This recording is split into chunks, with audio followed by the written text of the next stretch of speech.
everyone. Thank you so much for joining us for your 3 p.m. Eastern edition of the Smackdown post show. What's going on? It's Kate, it's Cresta. We had a whole lot of nothing to really talk about, but the vibes were good. I guess we'll talk about that, but we've got our Smackdown post show here at 3 p.m. the day before the Royal Rumble. Not surprised that essentially nothing happened on the show, but they're not going to advance any storylines. They're not going to risk anybody getting hurt. They're not going to break up their incredible formula of main events ending in DQs. So that's not going to start today, but tomorrow starts the road to WrestleMania. I am joined by the lead investigator, finding out who Mark really is. Cresta, how we doing, girl? Hi, everybody. Listen, I'm hopped up on happiness because you guys are here joining us. You could be anywhere on the internet, but you're here with us, and that's what's important. How are you, Kate? I'm good. That was incredibly optimistic because before this, Cresta and I were like, I don't know what the conversational form of doom scrolling is. That's basically what we were doing. But we are here to talk wrestling. Get in your super chats, get in your humper chats. Happy early birthday to Zach, who's in the chat. I see you over there. We don't have a lot to talk about, to be honest, Cresta. This was a pretty empty go home show, but this is one of those ones that is for the live crowd, right? Like this is one of those shows that's like they don't go to Saudi Arabia. I mean, more often than they used to, that's for sure. But like these are for live crowds that don't get to see WWE very much. Everything is going to kick off properly tomorrow. They don't want people wrestling too hard to get injured, except Ilya Dragunov, who clearly knows no other way. He doesn't care. he took the Miz way too seriously tonight. What were kind of your overall thoughts on this? Man, I'm trying to find something nice to say because I think that there's a lot of people who hate watch wrestling, and I don't want people to think that I hate watch this show. But it was a nothing burger. I took a bite of air and I was full of AEW. Not AEW, sorry, WWE. My apologies. Also, happy birthday, Zach Minger. AEW. Listen, we've already had Sean call Tony Khan a mark, so hey. It's fair. Speaking of, though, we had some news breaking on Fightful Select earlier. Did it actually post? Let me double check. I don't know if it posted yet. Okay, but it did post. I just wanted to make sure. I didn't want to be breaking news outside of the paywall, but Tommaso Ciampa, who debuted on Wednesday, agreed to his contract on Monday, it sounds like. That was a very, very quick moving thing that our bonus WrestleVotes show revealed today. We got some Pat McAfee updates as well. And he is expected back in WWE sooner than later. Those football obligations are going to be wrapping up, but there is Royal Rumble scoops all weekend, Cresta. We love that for us. We had updates on the wardrobe situation for women as well, mostly that the same protocols are in place, but some details behind who's responsible for that. What, if anything, talent are doing to differentiate themselves from each other so that they're not like all Catwoman suits. Bodysuit. All that ass in a bodysuit.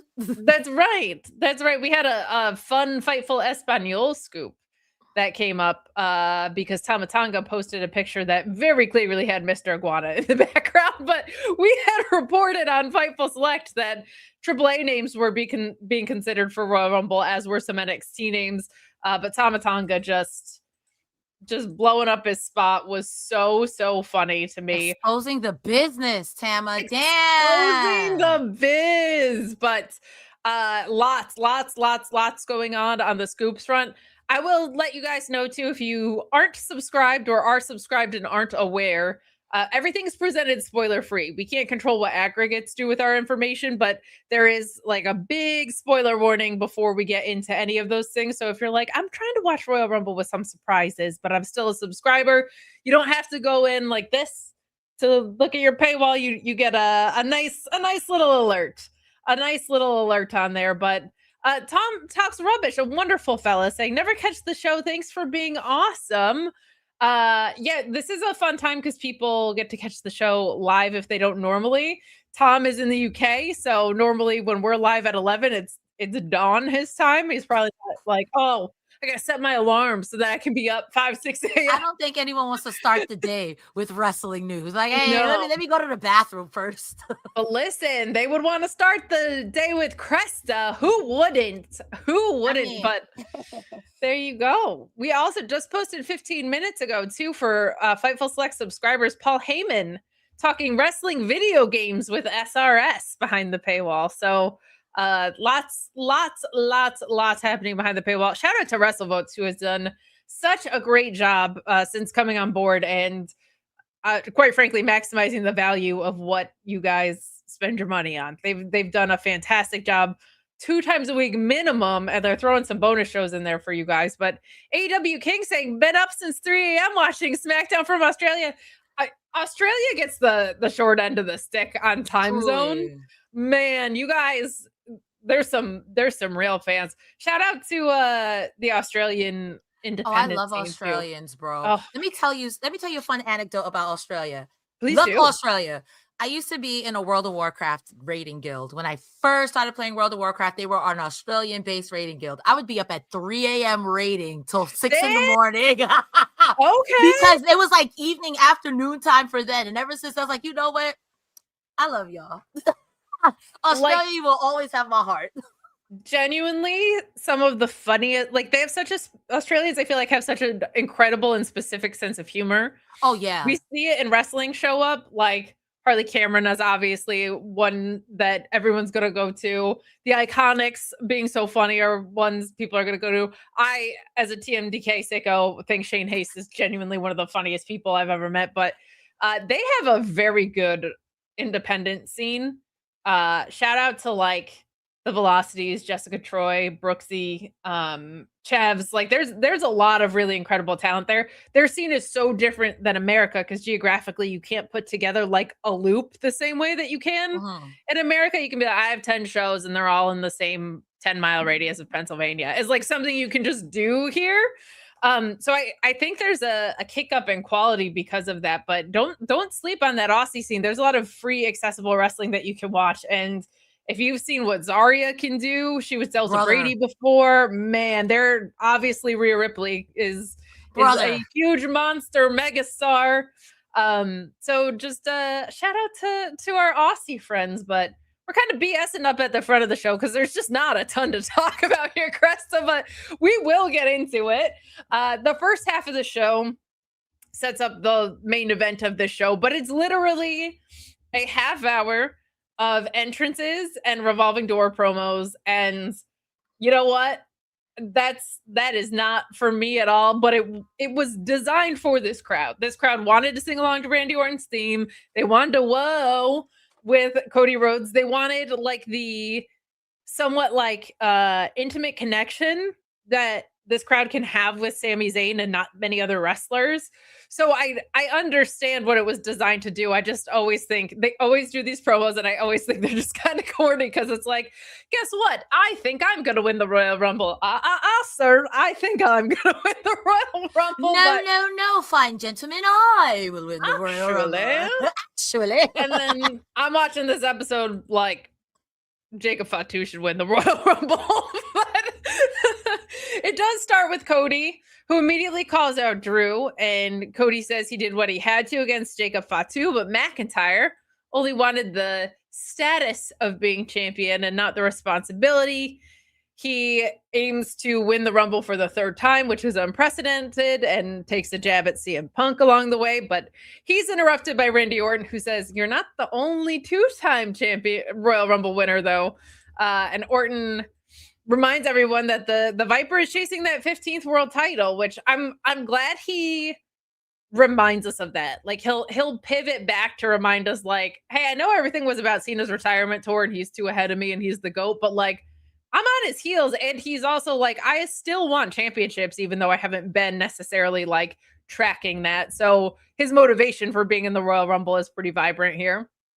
And then Jey Uso says he's gonna run it back and win again, but he's followed by a massive reaction for Sami Zayn. who says he's finally going to beat Drew McIntyre and notes that he's undefeated in Saudi Arabia.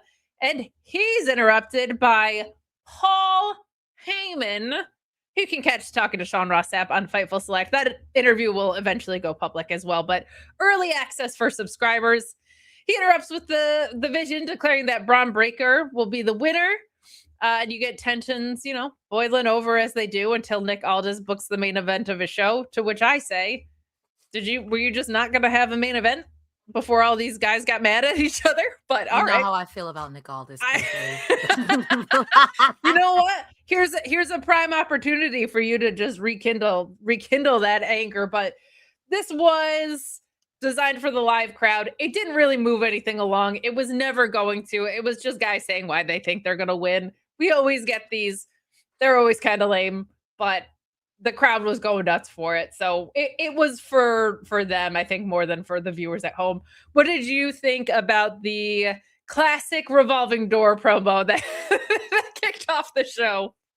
Honestly, to quote Gunther later on in the night, rah, rah, rah. Like, yeah.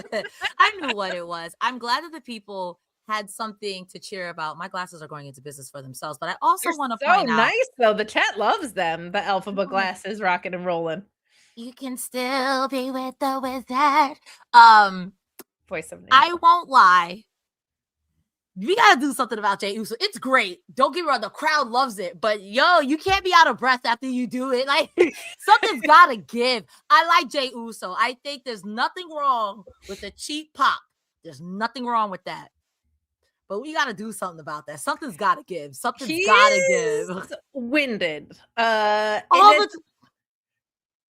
I'm sorry. Because he's like, no, you're fine. He's like, he's yeeting through the crowd. He's yeeting to the ring. He's yeeting on the ropes. He's yeeting around the ring.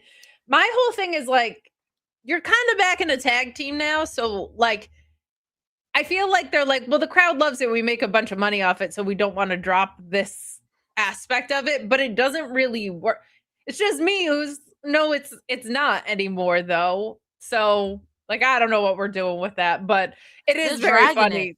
They're dragging it, and I get it, because I've seen this happen before. Remember the Lily dolls? Lily wasn't even supposed to be here more than 10 minutes, and she got a full 3-year championship merch run because the kids were eating it up.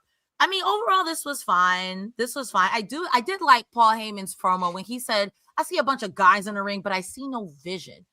I do agree with the commentary saying, like, listen, I can understand if you're like, oh, Braun Breaker is going to be the guy, but you think Logan Paul is going to be like, again, my dislike for Logan Paul aside, his character, why would I step aside? He wants the viral spot. Like Logan Paul, I don't even think wants to win it, right? Like that's my thing with this character. Yeah, that's how I feel like he wants the viral moment, and winning it would give him that viral moment. But listen, not Braun Breaker. Logan Paul don't fit there. I get he's braggadocious, audacious, but he more aligns with someone like a Miz who wants to be a Hollywood jerk. Again, my disgust for this man aside, I think that he doesn't fit with the vision. You are the guy who's going to turn on him. He reminds me very much. Hear me out, not ring wise, okay? He reminds me of Sami Zayn joining the Bloodline in the very beginning. Why am I going to get beat up by these guys when I could join them? Why wouldn't I just be smart?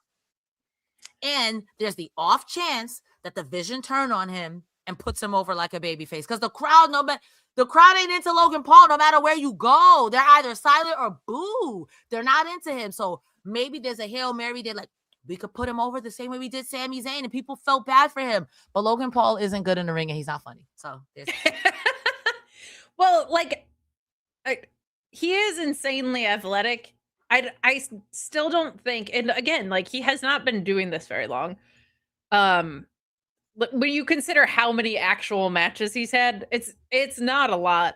I don't think he has fully wrapped his like abilities around what it means to tell an in-ring story yet at all. And because of that, I actually disagree with you, Cresta. I actually think this is a good spot for him because he could just be like a showy kind of like lying piece of shit. And I feel like being the third most important guy in a faction or fourth most important guy in a faction, that kind of actually suits this character. But I also understand what you're saying about like his ego being big and kind of, I actually I remember talking to Alex Pulaski about this, and before Cena turned heel, we were kicking things around of like, oh, I wonder if Logan Paul's going to be the one to sell his soul because Hollywood, Mhm. ego, part timer, like all of these things lining up. So I think maybe I don't want to say it's like a shift in character, but maybe a little bit of a tweak because I feel like this is the kind of guy that signs up maybe to be in a role like this. I do feel like the vision was very had a lot of clarity around it that it does not necessarily have anymore. Agreed. That's partly because of Seth, but I also think like Logan, and we'll talk about Austin Theory later, but like he just feels like Timu Gabe Kid to me. I'm sorry, like the Not way he tries even, to bro. like it's tough, man. It's tough. I See don't wanna be Delgado a says hater. I don't wanna be a hater, but I want to be. I have to be clear here. I like when people say that he's athletic, but I'm like, sure, in a room full of ricochets, though, in a room full of axioms, in a room full of, are you that athletic, or is it just Hangman Page's moveset? well, I think there's a lot of athletic ability. I don't know um all the things that people call like flippy do BS or whatever. Like you have to find ways to make that work in the context of a wrestling match, and that I Mhm. haven't seen. Like his match with John Cena was probably one of his better matches, and I still felt like they were wrestling two different matches. Like I don't think he's pieced that together yet. I don't think most people with maybe what 30, 40 matches he probably has under his belt have that ability yet. But like as a wrestling fan that watches this stuff every single day, that's really boring to me.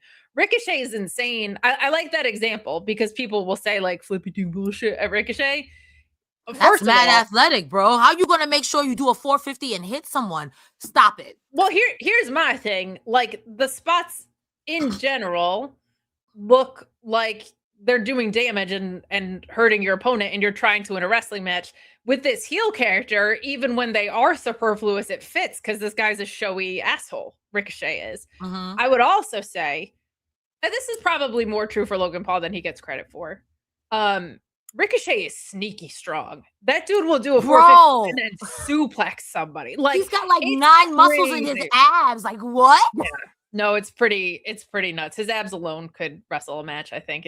It's pretty nuts. So, I think all the pieces haven't come together for Logan Paul, but that's actually kind of why I actually kind of think this is a good spot for him because he can kind of get raised a little bit better in that way. But C Delgado saying, "Afternoon, ladies, watching this so I don't have to." This I'll was a take it. missable one. This was a missable one. I think in general WWE has been trending in a better direction. Things have felt a little more fresh since the beginning of the year. On the whole, I certainly still have my complaints about things, but this show I had no expectations for, and it was right about at those expectations of me not having any. But man, if there's something that keeps SmackDown feeling fresh every episode, it's this US Open challenge that Sami Zayn brought back, that carried through Dragunov, that Carmelo Hayes is continuing, and we get Carmelo Hayes versus Ray Phoenix. Holy cow, this was so much fun. Very high flying. Really kind of like pushed Carmelo Hayes hard, I felt like, Mhm. in a different way than we've seen from a lot of his opponents. But there's one mistake from Ray Phoenix, and Hayes hits the first 48 and the nothing but net, and he retains. Carmelo Hayes is a very quick performer, but Ray Phoenix is freakishly fast. And I thought it was kind of a cool story that we don't get to see with Mello a lot of like, this ping pong ball is like actually giving me run for my money as far as trying to keep up. Because Carmelo can be that guy to other Mhm. opponents, right? So I had a lot of fun watching this match. This continues for me to be like the highlight of SmackDown. It's done wonders for Carmelo Hayes. They finally flipped the switch with him. I have found this so refreshing. We knew this wasn't going to be a title change. This match didn't necessarily mean a ton. It was a very fun match to watch. It's another win in Carmelo Hayes' belt. Like, not mad about that at all. This was probably in ring wise my favorite thing of the night. I think that's fair to say, though. I genuinely found it very funny how serious Ilya Dragunov took the Miz. But what did you think of this U.S. Open title match? Ray Phoenix doesn't really have a direction right now, but every time he goes out to put on a match, he's a lot of fun to watch. I have to tell you that when you said sometimes people look like they're wrestling two different matches, this is a compliment in their case.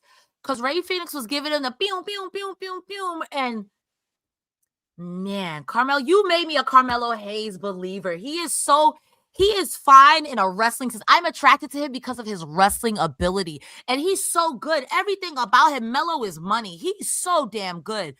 I wish we were doing more with Ray Phoenix. I would love for Ray Phoenix and Penta to be in the tag team division of either SmackDown or Raw because they could both use it. But Ray Phoenix here was no slouch. Them rolling in that rolling pinning predicament was quite funny. I was sports entertained. But man, when he hit that first 48 before he hit the nothing but net, that looked tough. And if it wasn't Ray Phoenix sold it like that man got his brains blown out by his knees. Sure. This was amazing. I was sports entertained. I think Ray Phoenix is fantastic. I think Carmelo Hayes is fantastic. And again, like, you made me such a I liked him before, but I'm really like, he's putting in the work, and this is somebody who could really carry your mid-card division. And I don't want to say like LA Knight, because I've seen what you've done to LA Knight, so chill out. That being said, like, this is somebody that could really, your mid-card, and respectfully, because some people are aging out, Seth will eventually become the guy all the time and not the guy in the spare time. And if you need a guy in the spare time, Carmelo Hayes could fit that. He's a good talker. He looks great in the ring. Like, he's so much more. I know what we're doing, but if you ever consider it, listen, I know I'm on your shit list, WWE, but if you ever consider it, you know what I mean? Like, this could be your Seth Rollins when Seth Rollins eventually moves up, because, bro, CM Punk ain't gonna be there all the time. He getting old, respectfully. Seth is eventually going to be the guy. Who else is old in the main event scene? Cody just got here technically.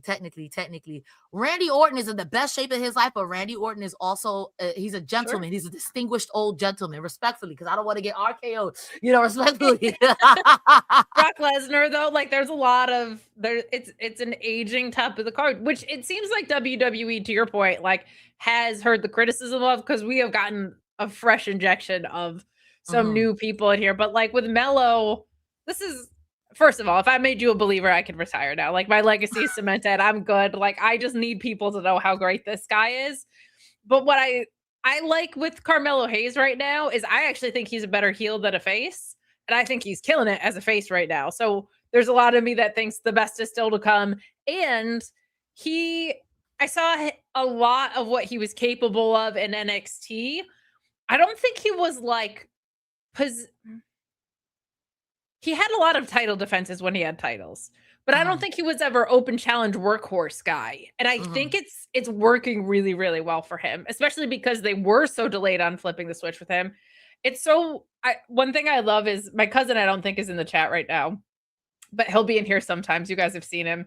We'll talk about wrestling, and like, he's not nearly as ingratiated as I am. God bless him for that. Well, I love getting his perspective, because he's just like, he watches it for the right reasons and for fun. And I just remember him being like, he's just cool. Like, he's really good and he's just cool. I was like, God, sometimes that's all it takes, is he's just cool. Yeah. Phoenix had a great match against Trick Williams. Phoenix had a great match tonight. He's looking great in losses, but you're right. He was like, pew, pew, pew. But if you're not going pew, pew, pew. Fellas, you already know what time it is. It's time to level up.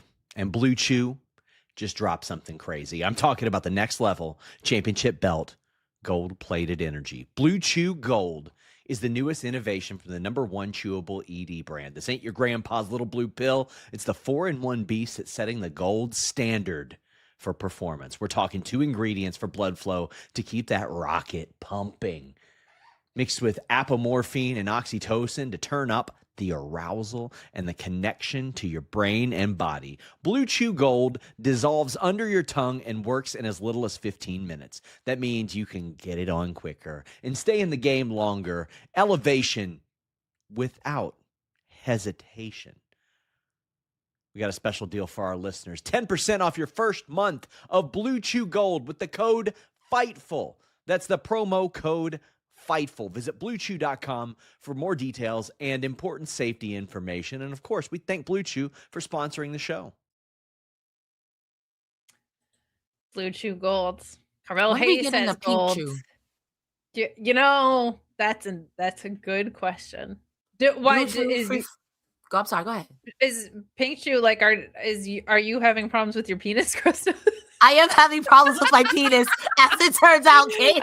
Mine isn't even there, so I hear you. We'll have to. That's the problem get with on my it. penis. It's not there. It's non-existent. It's non-existent. See, fellas, you should be happy because you might be having issues with yours, but yours is there. We are absent of them. My dick fell off. I love this, by the way. I go to queue up that ad read, and I just see this come across her. Cresta in the chat just says penis. Honestly, I do think it's a bit sexist that there's no Pink Chew. What if I'm having vagina dysfunction? This is ridiculous. Okay. This is the perfect show. If you're a man and you watch this show, and you have a girlfriend, maybe you do. I don't know, wrestling fans, we're all lonely people out here.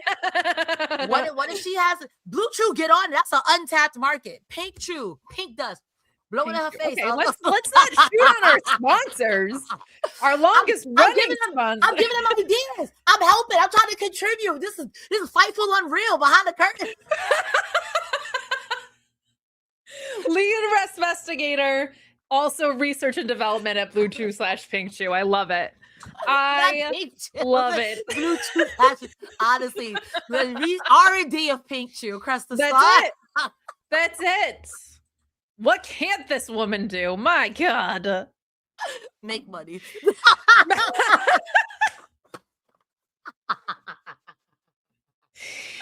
Oh, Whoa. man. What should we talk about next? Let's talk about The Miz and Ilya.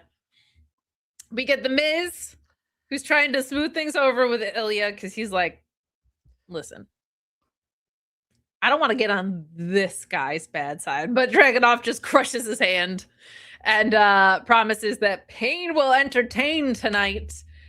And let me tell you what cracks me up is Ilya Dragunov against a chicken shit heel, because chicken shit heels are Miz wasn't so turned up to 11 with this in this match, but they're usually like trying to avoid spots, trying to get away from the ring, just trying to avoid you. And Ilya Dragunov has no idea how to function below like a 27 out of 5. Like, this guy is so intense. I was like, the Miz is probably used to like, okay, and then I'll do this and we'll do this spot and whatever. And Ilya Dragunov was like, I don't know how to do anything other than try and take off people's heads though. So we're going to wrestle my match, it turns out. But this was way more competitive than I expected though, because the Miz survives some really big offense in this. Dragunov does catch him in the Torpedo Moscow and the H-bomb for the win. I was like pleasantly surprised by how much the Miz put his work boots on at this a little bit, but I was like, Ilya Dragunov is like, he's out there to fight the Miz. And I was like, most people are like, oh, Miz, you're so under my skin. And then they go out and they beat him. And tonight, Ilya Dragunov was like, I don't know how to function against opponents other than turned all the way up. My God. The crowd was like in and out. And then whenever Ilya would kind of crank it up, like, man, they came alive for this one. For essentially a throwaway match on essentially a house show level SmackDown, Ilya just... These go to 11 Spinal Tap style, man. He had no idea how to be otherwise. I was entertained by that very much. What did you think of this match? I'm going to start with the promo before, like you did.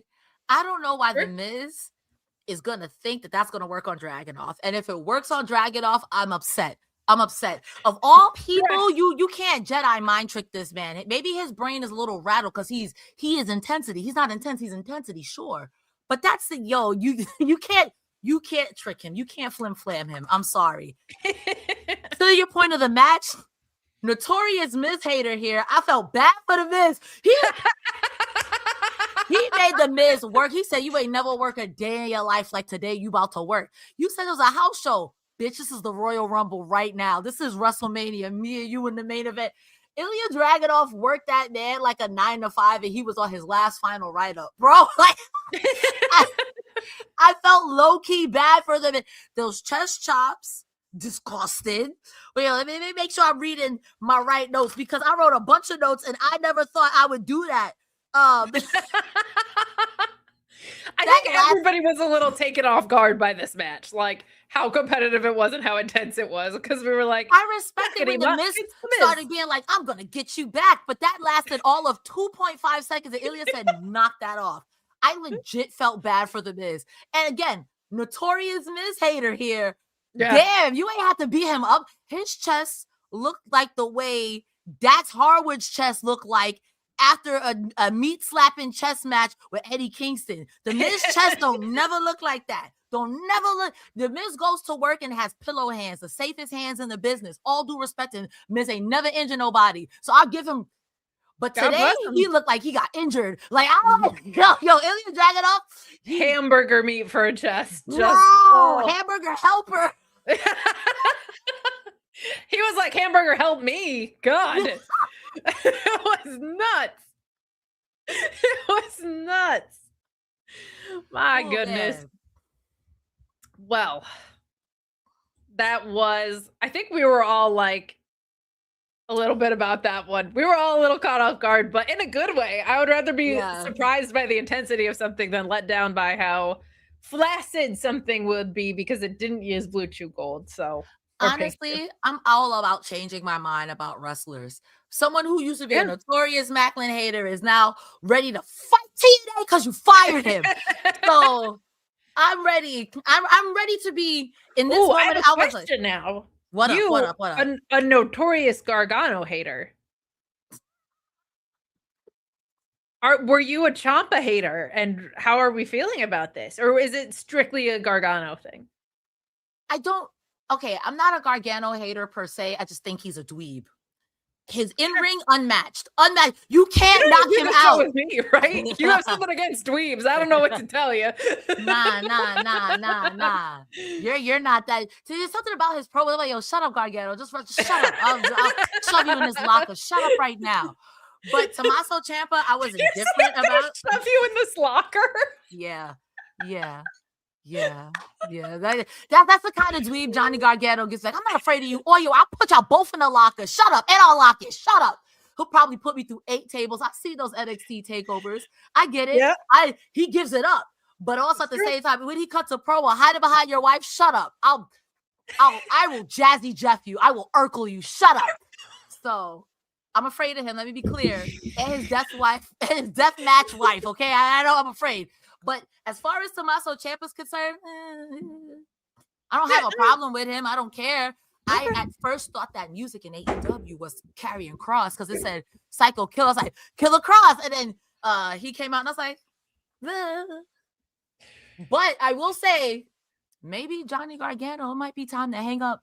You follow your friend because, listen, the days of NXT are over, and Triple H hit you with the Toy Story. I don't want to play with these toys anymore. You gotta go, bro. Hey, yo, you guys haven't been good since at Black and Gold. And the way that they're booking y'all both now, Gargano, take you and your beautiful wife and take your talents to Miami. Go somewhere else. You don't deserve this. You don't deserve this. You're dweeb or not, you don't deserve this. Dweeb or not, you don't deserve this. Well, the other thing is like the tag division just is never. I'm like it doesn't feel like it's ever going to be properly cared for. So if that's the division they were in, this is what they were going to be held to. A lot of people were talking about how Ciampa felt so important with the presentation on Wednesday, and I certainly agree. But you know what I realized when I was watching it back? On his Titantron, his heart was not black. It was a pink heart. His name is Black. His whole thing is Blackheart. And I was like 0. Now it's a 0 out of 10 stars. Yeah. Sorry, Mike, you were for all your hard work. Bye. Boo. Fired. Fired. You got one job. Like normal colored heart doesn't really hit the same. Sorry, but let's keep moving along this episode of SmackDown. Keep those super chats and humper chats coming. We have one from Greg Terry who says, "Hello, Kate. It's always a pleasure to see you on screen. I'm picking Shane O'Mac for Rumble winner. Cresta, I hope you got your views back and didn't get algorithmed. Love you both. It's a gross, gross, gross world out there. It's a gross world on YouTube sometimes, man.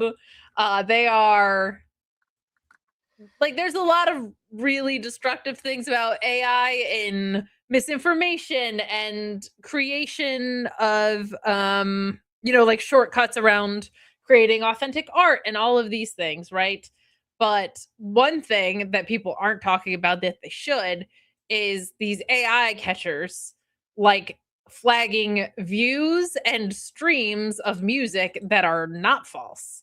I had a friend who was in a band and they did a project that was like a Zodiac inspired project, and every song was a different Zodiac sign.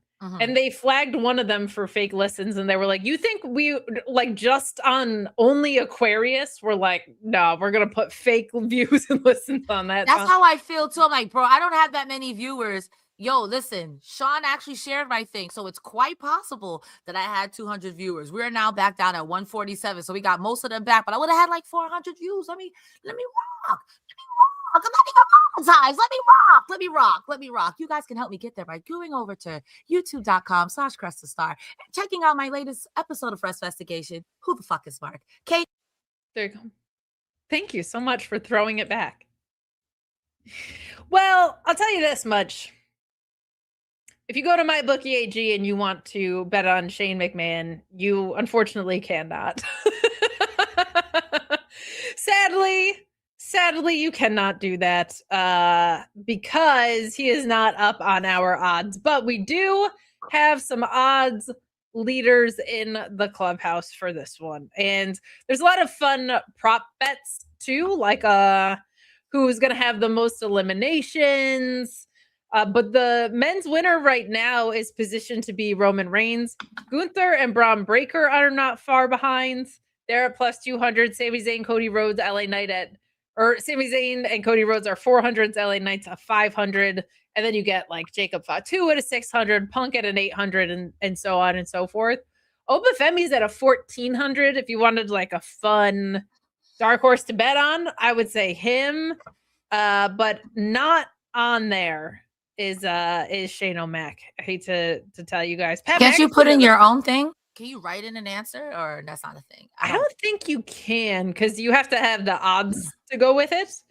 But Andrade's at a plus 5,000. He's ahead of The Miz and Ethan Page and Javon Evans and Sheamus. So you can write things in there. No, Andrade is listed, which is very funny and means these odds probably went up well before Andrade showed up on AEW television. He's taking selfies with women in the front. I would like to be one of those women, but I know I have to be a plant. Okay, so I'm a tree. Talk to me, AEW. You want to be a plant? You can plant a kiss on that guy. We'll see what we can do. But the women's rumble, Liv Morgan is favorited. I have a joke. Since you tell me your joke. Well, you can lead a horticulture. Cresta. Okay, continue with your ad read. I'm sorry. You're doing your own sound effects. Well, once Cresta's done going into business for herself, we'll talk about Liv Morgan being the favorite. She's the only person in either Rumble match that actually is at a minus anything, a minus 125. Bianca Belair at a plus 150. Rhea at a plus 250. And then there's a pretty big jump to Tiffany Stratton at a plus 500, Becky at a plus 600, Roxanne at a plus 800, Charlotte at a plus 1,000. And then it just gets deeper in the well from there. So interesting stuff. Things like Soraya's not on the board there or anything like that.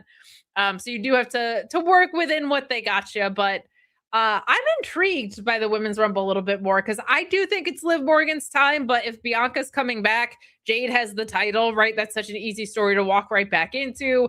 It's never a bad idea to put the title on Rhea, but I think she's focused on the tag picture now. Tiffany, I don't think needs it. Becky's got her own thing going on. So it to me feels like Liv and the possibility of a returning Bianca Belair is very interesting to me. How are you feeling about the women's Rumble, and who's your men's winner as well? The women's Rumble, a lot of the women at the top are very tied up in things. Personally speaking, I would love a Jordynne Grace win. I think Jordynne Grace should take it off of Jade, and Jade should crash the Rumble. That would make Jade very interesting to me. And, that would be just for me because I love to see the Muscle Mommies fight. I think Jordan should win the Royal Rumble, but she's challenging Jade. I think it should be someone who isn't featured. I would love a Roxanne Perez, maybe even a Raquel. Would love a Mi Chin. I long for the days where Money in the Bank and the Royal Rumble were for people who weren't already involved in a million storylines.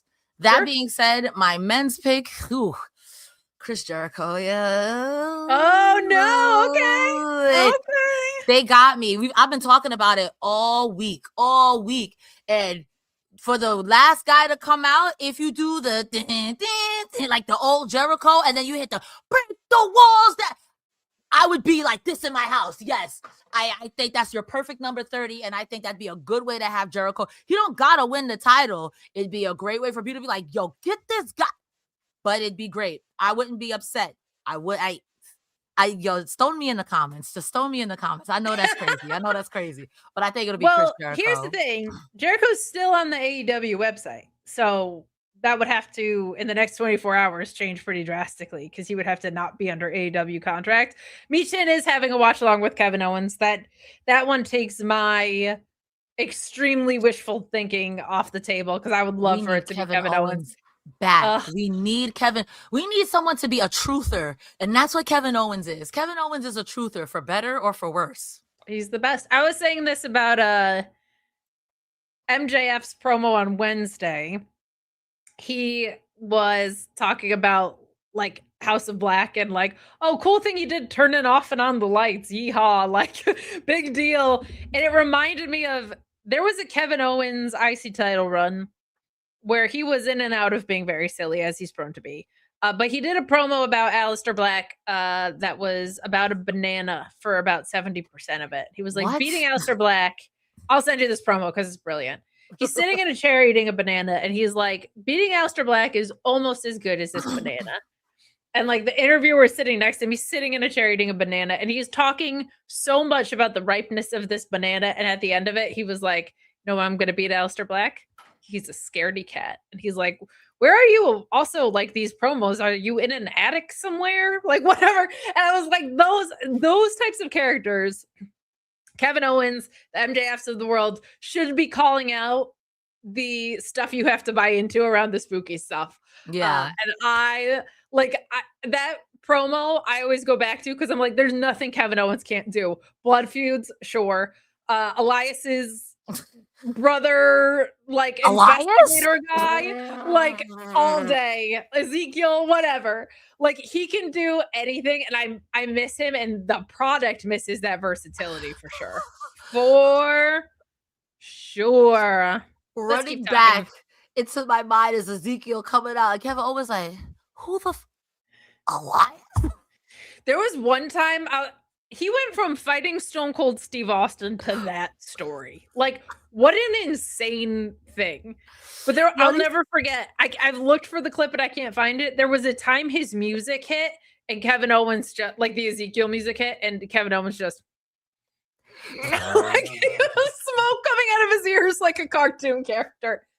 Kevin Owens is so good. Him and Sami Zayn, Canadians could do anything. Canada could do anything. Canada, you ate that.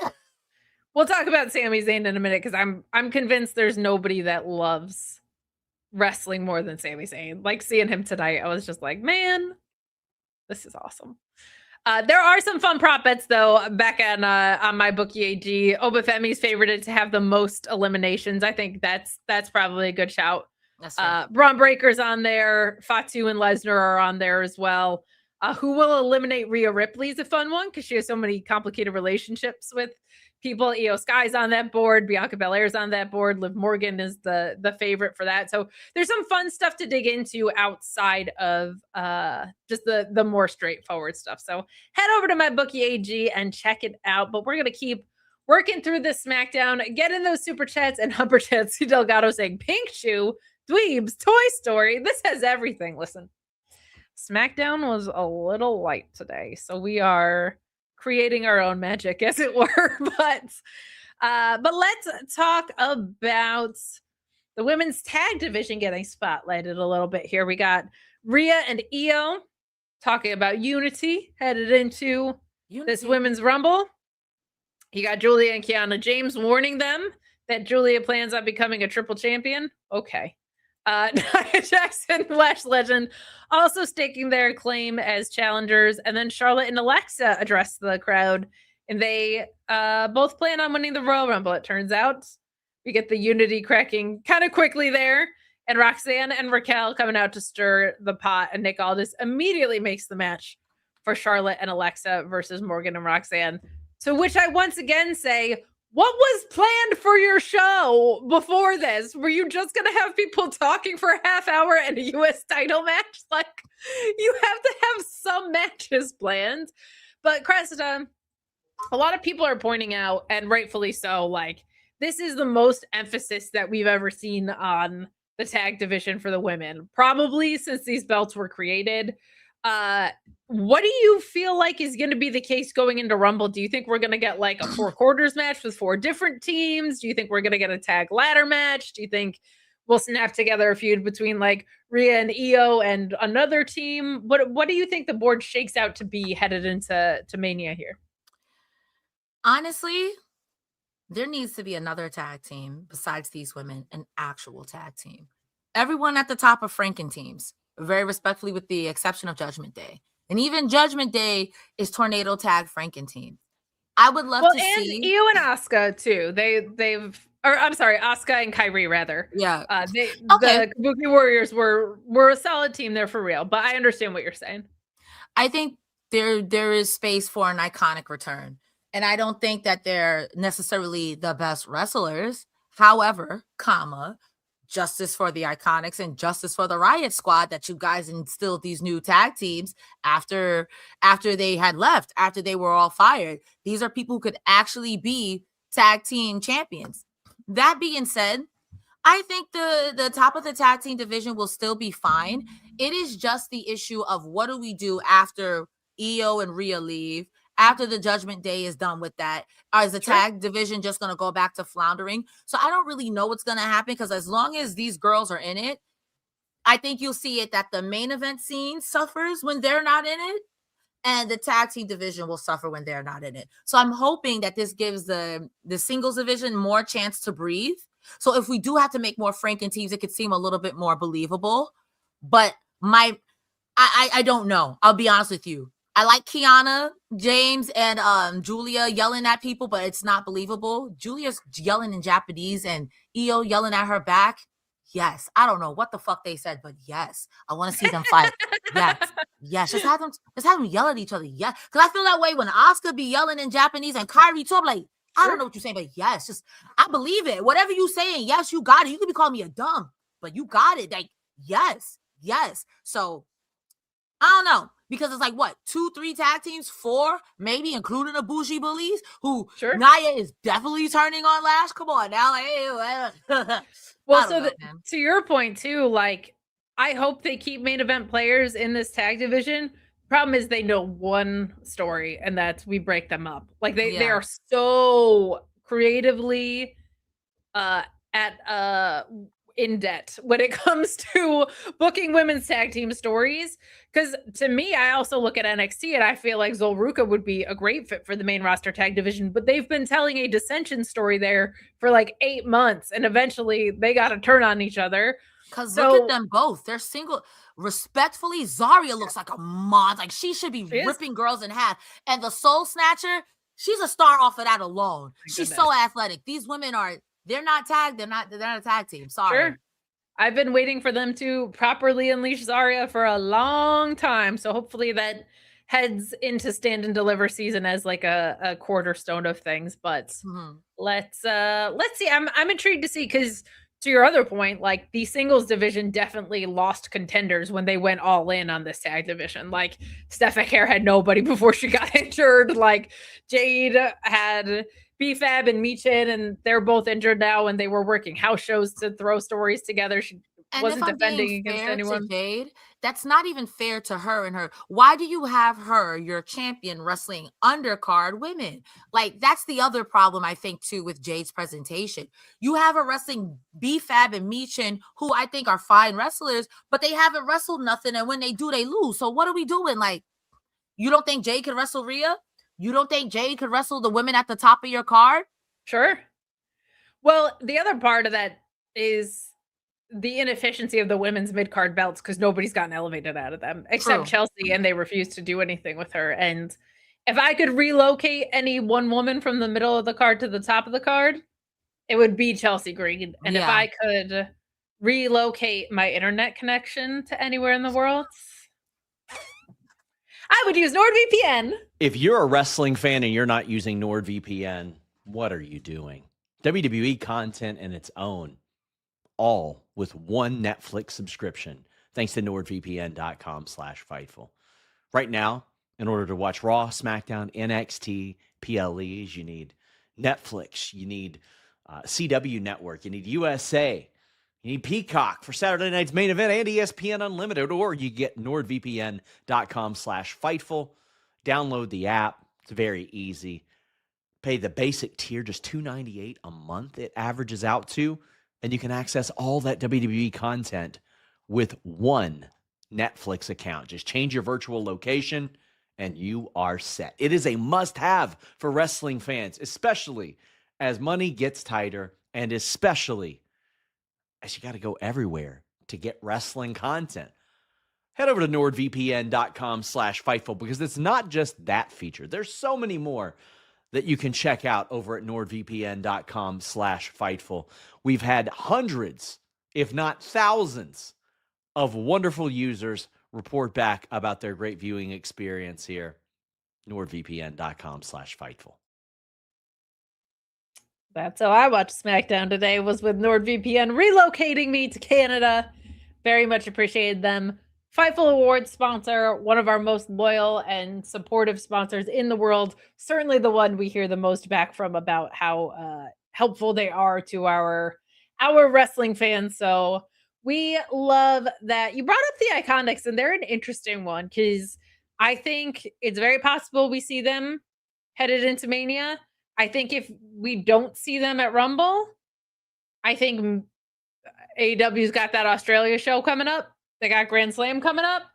We're going to see. We'll see where they end up because a lot of people are like, don't feel like they fit in. And I kind of feel like that's almost the point. Like there is so much work rate in the AEW women's division. You could use There's some no character tag inclusion. division, in my opinion, in the AEW's division. There's no tag division for the women. Well, it's tough because you definitely have Megan Bayne and Penelope. They've been a unit for a while. I think Mina and Tony are cemented as a team properly because they're in love with each other and they have been together. Oh, yeah, they did just have the tag titles. I'm stupid. Yeah. I'm sorry. I'm so sorry. I'm dumb. No, I don't watch wrestling. I don't watch wrestling. They've done a good job of making us forget it because the Babes of Wrath has not like clicked in the right way.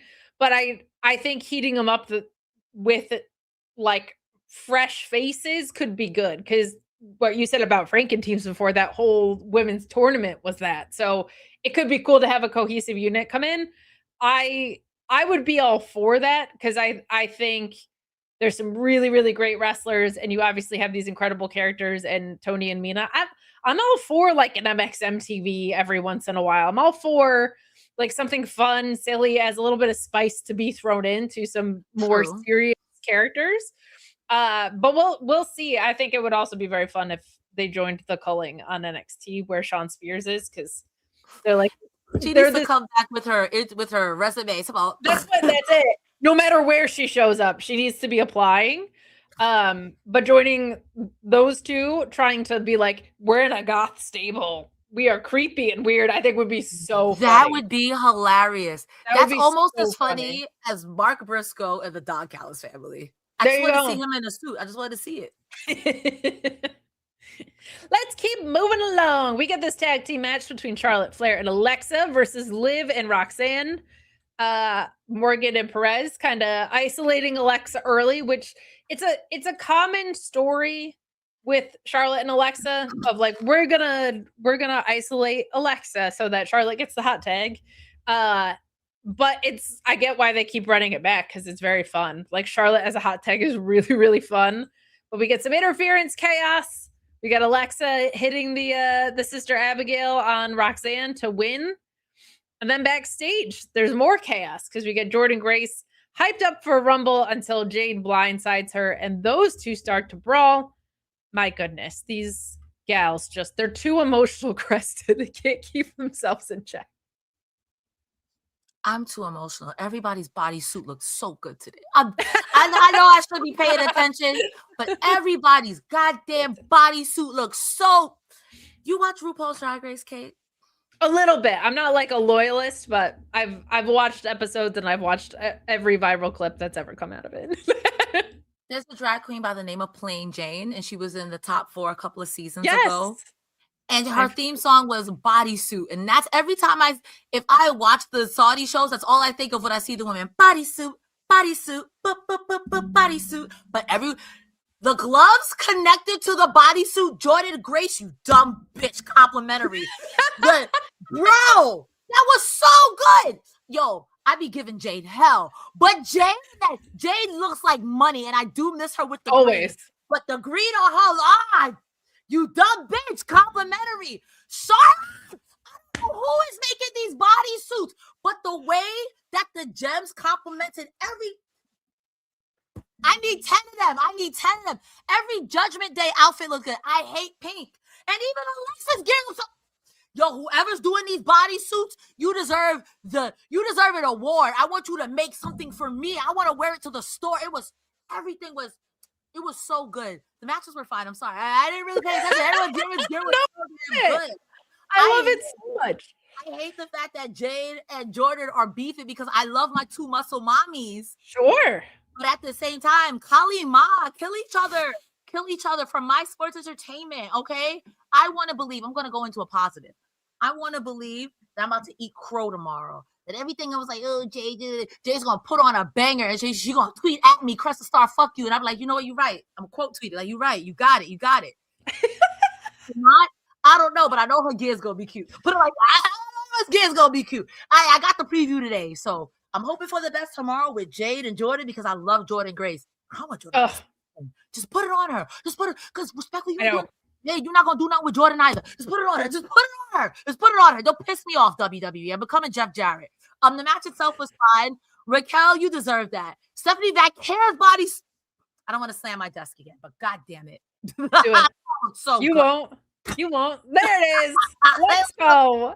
They looked so good. They looked so damn good. It hasn't been an improvement because the first couple of years they went to Saudi, it was definitely given black or red, maybe pink. But now it's like, there's some appliques. We got some fetish gear going on. I saw you, Raquel. You had on a pleather shirt, a PVC shirt with a choker. Nasty. I'm not we need judging. Cresta just reviewing wrestling fashion so bad. Honestly, me ring the bell, and there's another account on Twitter that literally finds where these girls are buying it. So I would do a fast. Let's go. Fandango got nothing on me, ho. Oh, you're not a hoe. Sorry. Fandango is a hoe. It's fine. He retired. You can say whatever you want about him now, okay? I love this. Thank you, Greg Cherry, so much for the gift subs. And then Shock of Ages saying, Cresta yelled, you dumb bitch. And Greg Cherry was like, hell yeah, man. Greg Cherry's like, hey, if I got to come to Fightful to get called a dumb bitch, I'll do it. That's it. That's it.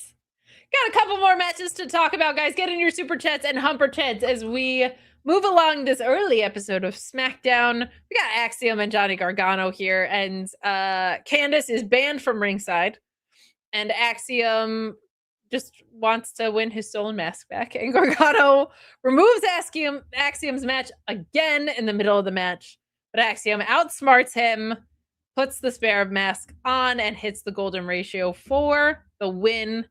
This was a really good match between two really good wrestlers.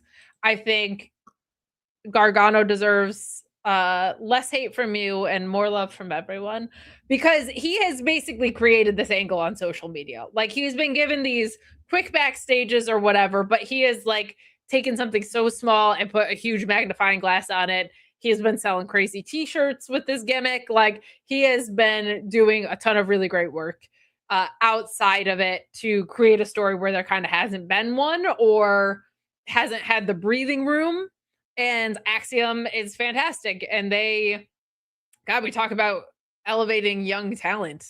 Like, what the heck happened to Fraxium? They came up and they were like hot as hell, and everybody was so excited about them. And then it just feels like they aren't. So I would like to see the rejuvenation of young talent carry over into the tag division as well. I would like to see them go to Raw and be in the Raw tag division, actually. But this was fun. But why hear it from me when you can hear it from certified lead investigator, R&D at Blue Chew, and certified Johnny Gargano hater? Gargano, free yourself. Follow Panther, take you and your wife and free yourself. Okay. Jokes aside, I think he's a great wrestler. Sure. You wouldn't be able to tell that on WWE television as of late. There's a lot of things happening in TNA, and I think him and his wife would be fantastic. Eddie Edwards versus Johnny Gargano, two dweebs fighting, but that match is going to be, God damn it, it's going to be great. And then Alicia Edwards versus Candice LeRae, two dweebettes fighting, but that match is going to be great. Sometimes you need someone to shake up the system. DIY, the family, come on. I think that if Johnny Gargano is featured more on TV, regardless of what I think, people are going to love him. He is a phenomenal wrestler. A phenomenal wrestler. I just wish that the same care that was given to him and Ciampa in DIY at NXT Black and Gold, even when they came back, was now given to them in some capacity. In some capacity. If you want to use them to get over Fraxium, okay, fine. But did Fraxium get over? Did anybody get over? Because I don't think. I think we got to see them on TV. But I don't think, to his credit, like you said, Johnny Gargano literally built this feud brick by brick. He did what he had to do, but also, like, what are we doing? Like, if you're not gonna put effort into Johnny Gargano, but can do goofy shit with MFTs, I don't know. I just want to. I thought this was a show about wrestling. That's what I thought. This man's name is literally Johnny Wrestling. I thought. Jonathan Wrestling. Some breaking news. I saw that this is confirmed true, that Ava posted on Instagram that she is leaving WWE, which is surprising. She's the GM on NXT. If you don't watch, she tried her hand at wrestling. It didn't really immediately click from an in-ring standpoint, and they made her kind of an auxiliary character in this way.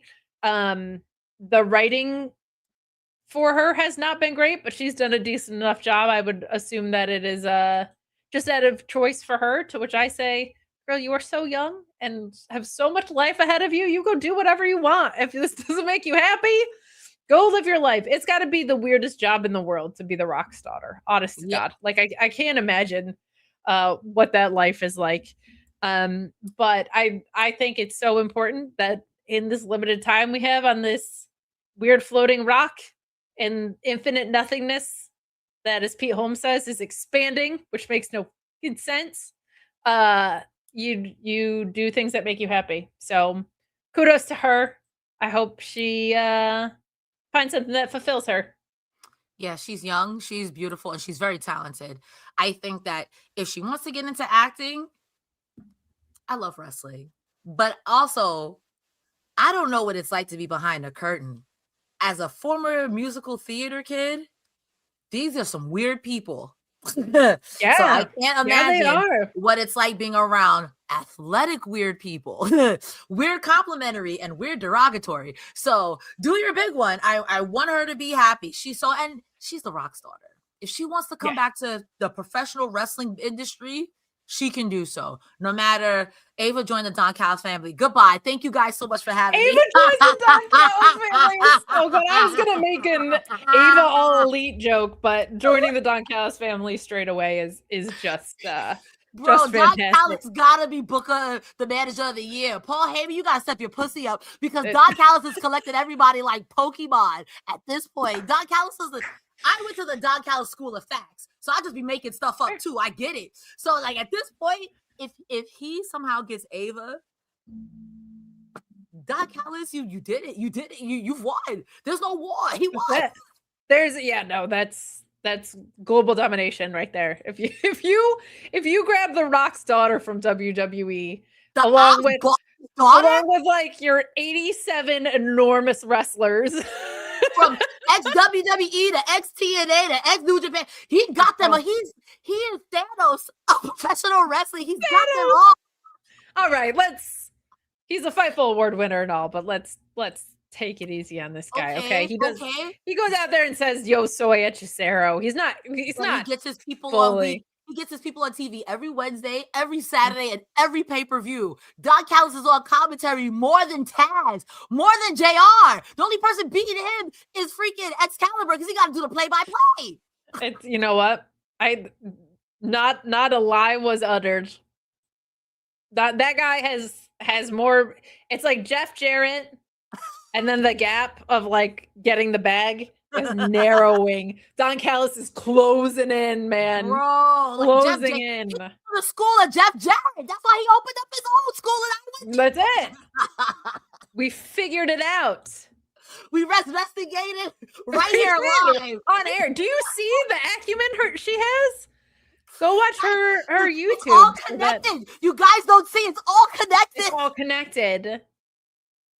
Go watch her YouTube video so that the views can get taken away by YouTube later.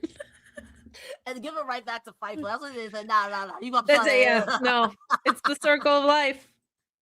Guys, we're coming down the home stretch here. Get into your super chats and humper chats. We've got AJ Styles speaking ahead of his career-ending potentially match with Gunther, who promises to survive and says there will be a phenomenal farewell tour. And Gunther confronts him and says there will be no tour and he will be ending Styles' career. And Styles fires back, reminding Gunther he tapped out. And Gunther backs away and is like, we'll take care of this tomorrow. I am curious to know if you think AJ Styles is retiring tomorrow. All the signs point to AJ Styles retiring tomorrow. And at first, I did not want to believe it. I'm fantasy booking myself into a shoot where you retire WWE and then you go do the rest of your year in TNA. But why would you do that? Why would you do that? Why would you do that? I think there's something cool to wind down your career and to genuinely boost an entire product. As much as we say the house that AJ Styles built, TNA was the house that AJ Styles built. You could say New Japan too or whatever, but like I think those other promotions survive without AJ Styles. I don't think TNA survives without AJ Styles during that tenure. Like they had some really low points and he was the highlight in a lot of ways. The greatest triple threat of all time was put on there with him, right? So that could be a cool thing to do. I think it would be really cool if it were up to me. I would love to see him like, I don't know, TNA program with probably Leon Slater, right? Yeah. Then like a couple matches in New Japan. It's me booking it, so I'll say against Zack Sabre Jr. because that sounds very fun, honest to God. Aaron Wolf could be fun too. But and then I think it would be awesome if they did just a one-off with him and Ospreay. I don't care if it's at AEW. I don't care if it's on an indie. Like guy that pioneered modern wrestling in this style versus guy who is actively evolving this style and taking it to new heights is such like just what better note to end your whole career on. And like he ain't retiring because he doesn't have it anymore. This dude is on fire. And that match with Shinsuke was both of their like an amazing Shinsuke's best match in forever, but both of them were fantastic. The matches, obviously with Cena, like he's been fantastic in this stretch. So like, why not go out against Ospreay? I think could be something that's really fun. But selfishly, I would love to see him just like do a little bit of a visit to everywhere he'd previously been. I think would be very, very cool. Very, very cool. No, I agree. In my hardest of hearts, because I missed out on the AJ Styles, Christopher Daniels, Samoa Joe era.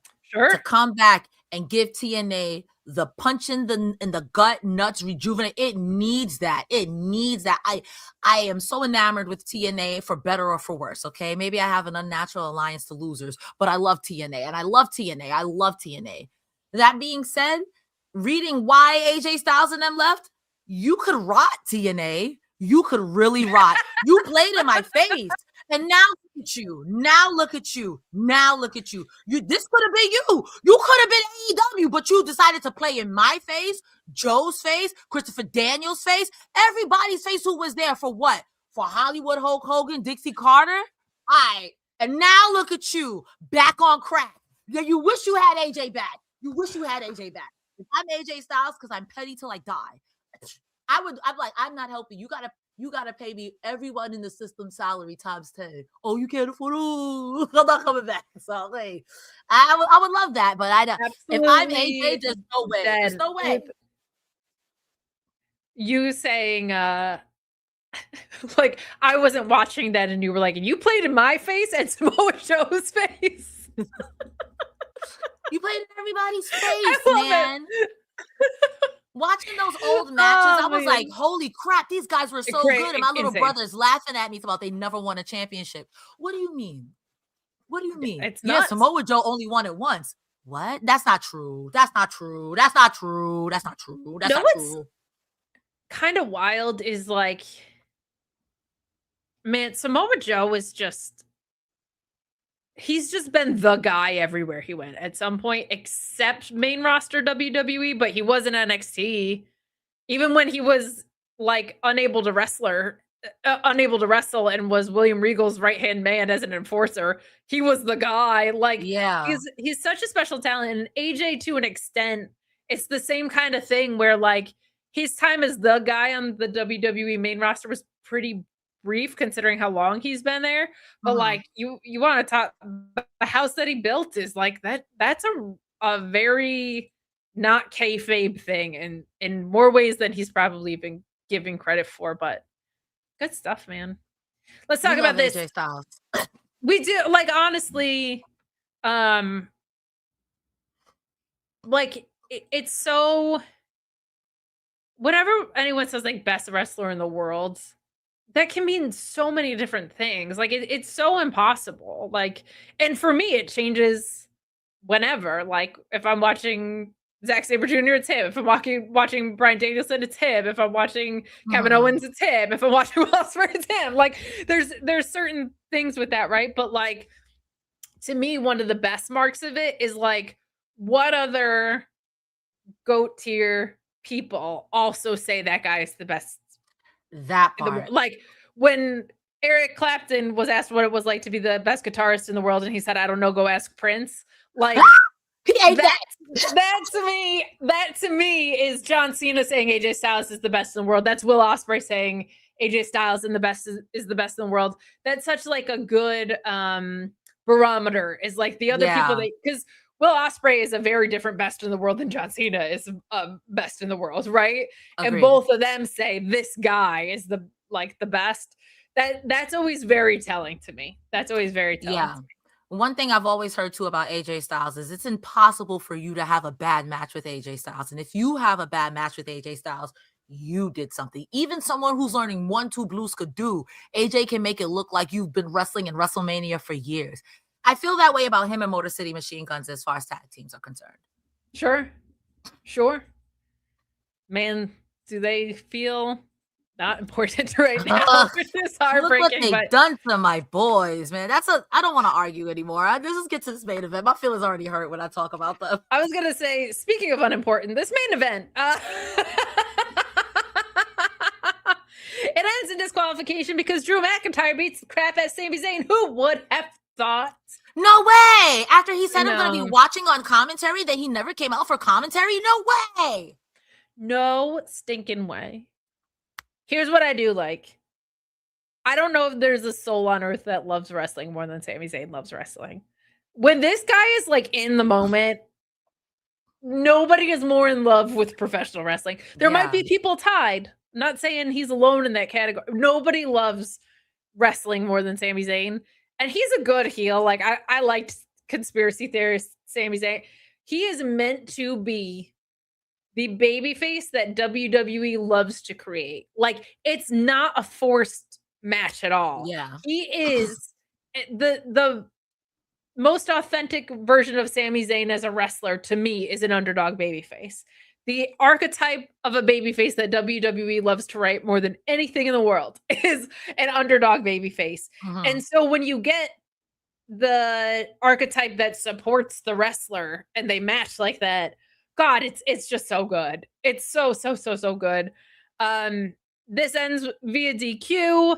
That everybody's beating the crap out of each other. Jacob Fatu is here to wallop everybody. He has no business diving through the ropes. He does just to take people out. Just for fun. Cody follows. Braun Breaker murders everybody at the end of this. And the closing shot is Sami Zayn and Cody Rhodes both reaching for the belts. I want Sami to win. I always want Sami to win. So there's that. But I also don't want Drew to lose. So I find myself as in Fanville in a very hard spot because I feel like Drew finally getting here just to drop to Sami. Why? So he can complain again and get even more heelish? Like that can't happen. But I also don't want Sami losing for the 47th time to Drew or whatever.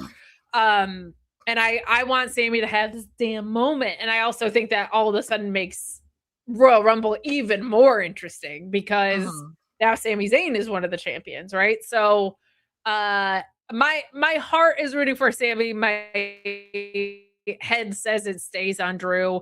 Maybe through the silliest of means. You never know. But what do you think of this main event, which is barely worth talking about? But God bless them for putting on a wrestling match. And God bless Sami Zayn for just being the most authentically happy dude in the world when he's in a wrestling ring. But what do you think we're going to get out of Drew and Sami? Do you think we get a non-finish with this? All right.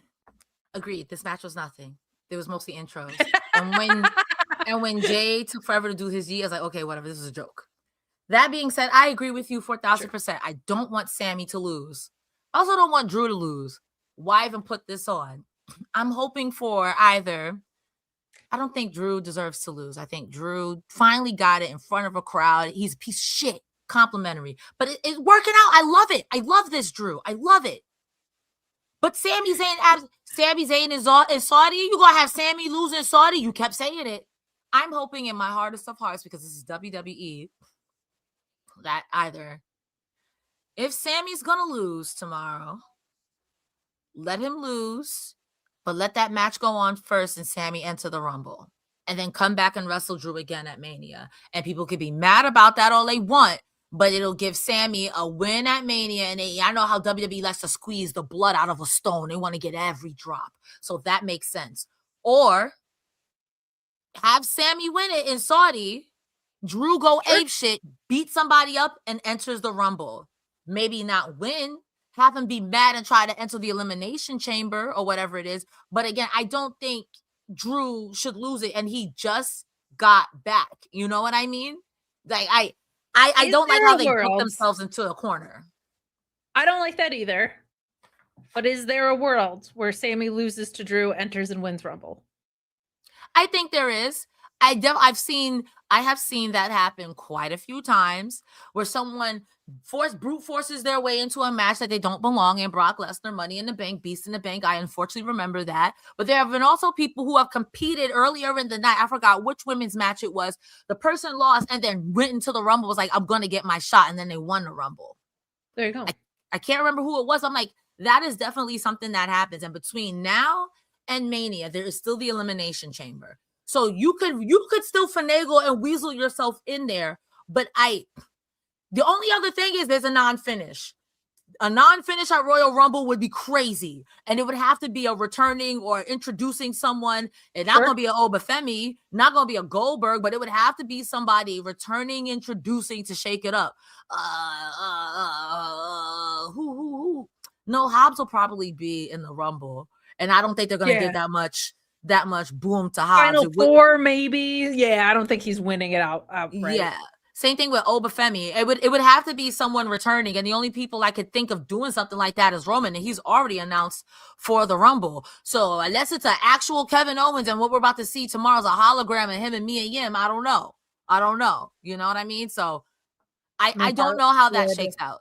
Explode, that would be very ahead of schedule considering his surgery, but chat is loving you today. I love you always. C. Delgado said Cresta is out of heater today. Thanks for left. This is what happens when we get to start at like 3:15 or whatever. True. We don't have to you're not getting our 11 o'clock performance. You're getting us in midday stride. We had lunch, we're caffeinated, living our lives. But any other things, predictions, possibilities for Rumble tomorrow, just off the top of your head? Like, are you thinking of any surprise returns?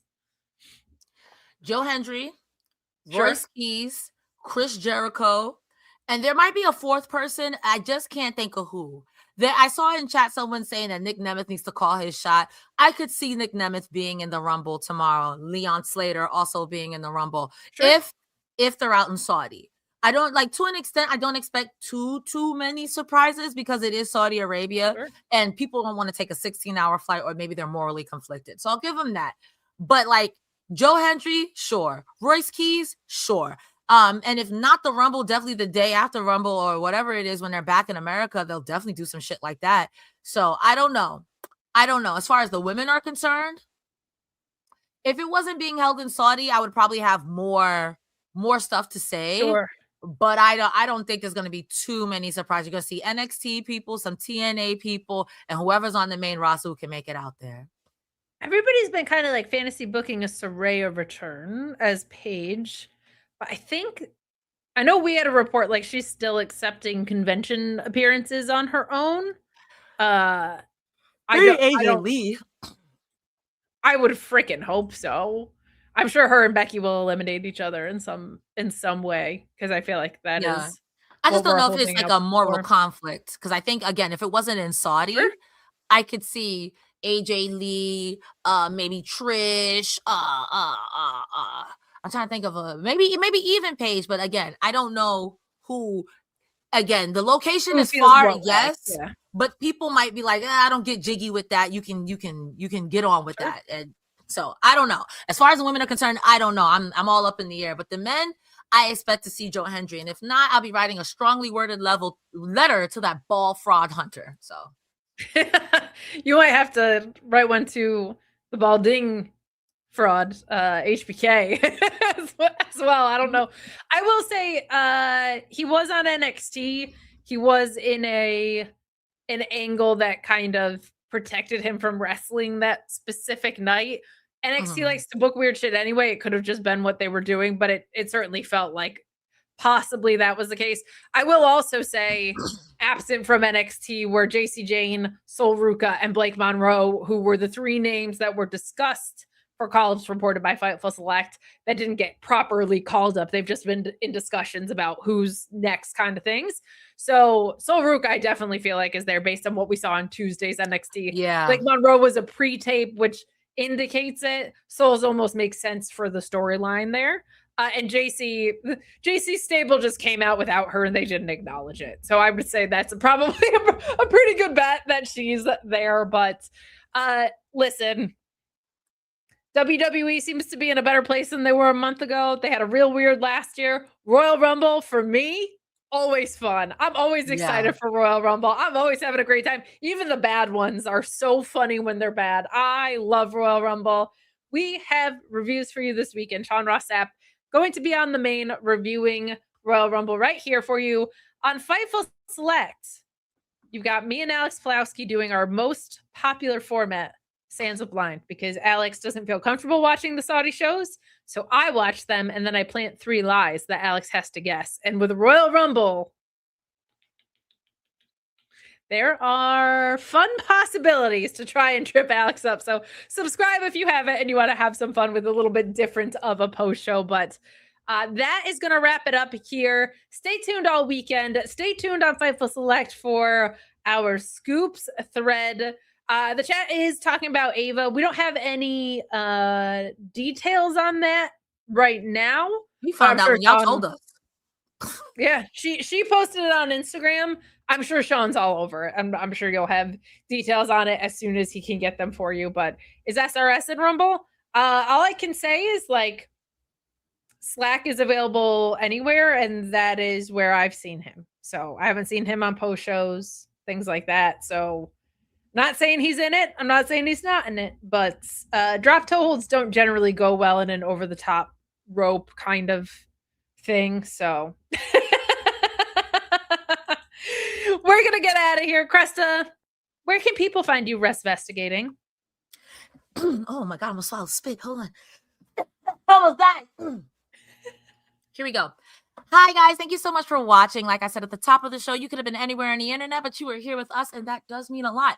If you want more of Cresta Star shenanigans, I just dropped a new episode of Resvestigations. Who the f is Mark? Speaking of Sean Ross Sapp, he does appear in it with people like My Museum, Matt Awesome, Queen of the Ring. We get to the bottom of who this Mark fellow is. You can find all of that over on youtube.com/CrestaStar. You can find me on all forms of social media at Cresta Star. The best thing about it is I just got my Twitter back, the original Cresta Star. So if you follow Cresta the Star, that's for shit posting. If you want to get wrestling news, that's not going to happen there either. But if you want to get more professional stuff from Cresta Star, follow Cresta Star, just Cresta Star on Twitter and Cresta Star everywhere else. You're fantastic. Your butt looks amazing. I hope you find $20 on the floor legally. And Kate, where can the people find you if they need more Kate in their life?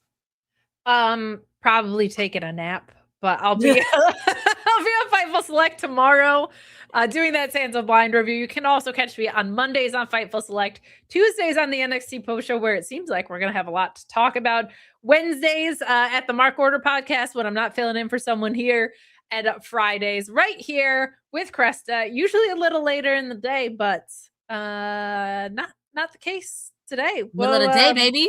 Wrap it up by dinner time. We'll take it. So have a safe and wonderful wrestling weekend. We'll have you covered all weekend with Royal Rumble news.